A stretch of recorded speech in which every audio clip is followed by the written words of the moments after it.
Lecture de la deuxième lettre de Saint Jean Moi, l'Ancien, à la Dame élue de Dieu et à ses enfants, que j'aime en vérité. J'ai eu beaucoup de joie à trouver plusieurs de tes enfants qui marchent dans la vérité selon le commandement que nous avons reçu du Père.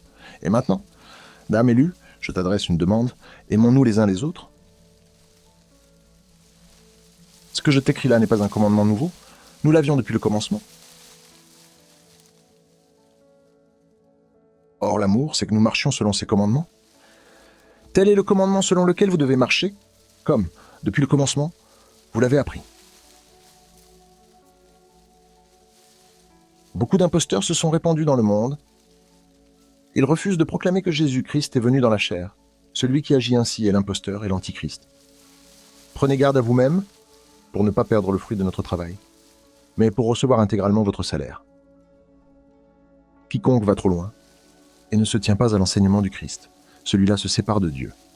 Mais celui qui se tient à cet enseignement, celui-là reste attaché au Père et au Fils. Parole du Seigneur. Évangile de Jésus-Christ selon saint Luc. En ce temps-là, Jésus disait à ses disciples : « Comme cela s'est passé dans les jours de Noé, ainsi en sera-t-il dans les jours du Fils de l'homme. On mangeait, on buvait, on prenait femme, on prenait mari, jusqu'au jour où Noé entra dans l'arche et où survint le déluge qui les fit tous périr. Il en était de même dans les jours de Lot. On mangeait, on buvait, on achetait, on vendait, on plantait, on bâtissait. Mais le jour où Lot sortit de Sodome, du ciel tomba une pluie de feu et de soufre qui les fit tous périr. Cela se passera de la même manière le jour où le Fils de l'homme se révélera.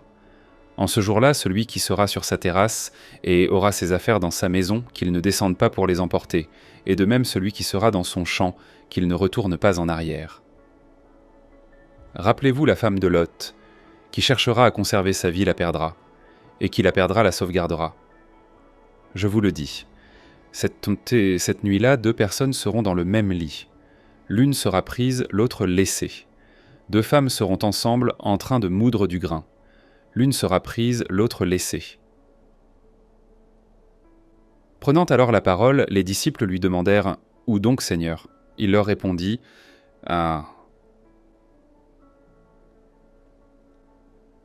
là où sera le corps, là aussi se rassembleront les vautours. Acclamons la parole de Dieu. » Petit billet de saint Paul à Philémon est une véritable merveille de vie spirituelle et de vie ecclésiale. Que s'est-il passé ? Je résume ce que je viens de lire. Philémon est un homme riche de Colosse qui a été gagné par saint Paul à l'Évangile. Mais c'est surtout un homme riche qui est un homme généreux. En effet, saint Paul reconnaît que la communauté chrétienne trouve chez lui du repos, c'est-à-dire que dans sa grande maison, il peut accueillir toute la communauté chrétienne. Ainsi donc, si l'argent peut être un danger, l'argent peut être également une chance pour l'Évangile. Philémon est celui qui s'est fait des amis avec l'argent trompeur. Alors cet homme, nous l'avons entendu, il avait un esclave, Onésime, et cet esclave l'a volé. Après son vol, il s'est enfui à Rome, il a cherché sans doute à se noyer dans la foule, mais il a fini par être arrêté. Or en prison, il a retrouvé Paul.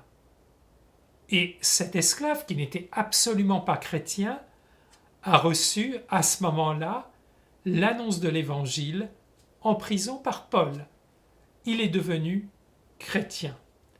Et cet homme s'est marqué de manière profondément habile pour annoncer l'Évangile, il est utile, et c'est devenu véritablement un bon compagnon pour Paul.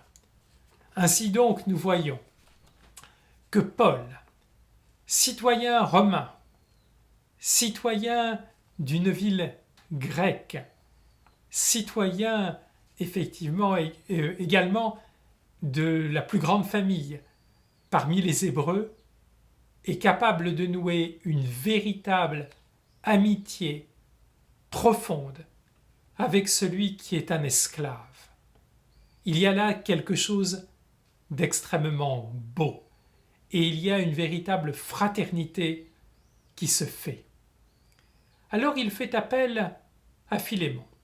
Ce qu'il demande à Philémon, c'est le pardon pour son esclave Onésime. Certes, il a volé, mais il lui demande de le reprendre chez lui, de lui pardonner et de le considérer maintenant comme un véritable frère. Ainsi donc, le pardon n'est pas simplement une idée intellectuelle, mais c'est effectivement un but à atteindre dans notre vie et dans notre vie de tous les jours. Ce que saint Paul va montrer, c'est que notre vie chrétienne n'est pas faite de contraintes. Saint Paul est bien conscient. Il aurait pu très bien contraindre Philémon à reprendre chez lui son esclave Onésime. Mais ce qu'il veut, c'est que Philémon fasse cela en pleine liberté, en liberté chrétienne, en comprenant que là se trouve le bien de l'Évangile, là se trouve le bien de l'Église, là se trouve sa véritable paix intérieure. Oui, saint Paul appelle de manière bien concrète Philémon à pardonner. Mais ce qui est le plus troublant, c'est que Paul ne demande pas de bouleverser l'ordre social. Il ne demande pas qu'Onésime ne soit plus un esclave. Il restera un esclave. Mais il veut que cette condition change complètement intérieurement. C'est-à-dire que Philémon le considère véritablement comme un frère, comme un ami.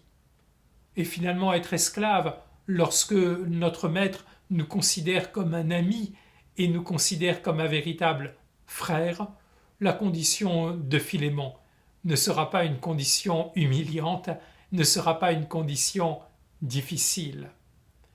Il en était de même lorsque saint Paul demandait aux femmes d'être soumises. Effectivement, dans la ville d'Éphèse, les femmes devaient être soumises à leur mari. Mais ce que demandait saint Paul, c'est que les maris sachent livrer leur vie à leurs femmes comme le Christ s'est livré pour l'Église. Il n'est donc pas difficile d'obéir à celui qui se livre à soi. Ainsi donc, ce que saint Paul invite à faire, ce n'est pas une révolution extérieure, mais une révolution intérieure, changer les choses de l'intérieur, non pas de l'extérieur. Ainsi donc, ce que saint Paul invite à voir et à bâtir, c'est une véritable civilisation du cœur et à vivre une véritable fraternité. C'est très certainement ce qui nous marque beaucoup dans l'Église. Nous vivons dans un monde qui est un monde parfois bien cloisonné entre les âges, cloisonné entre les conditions sociales.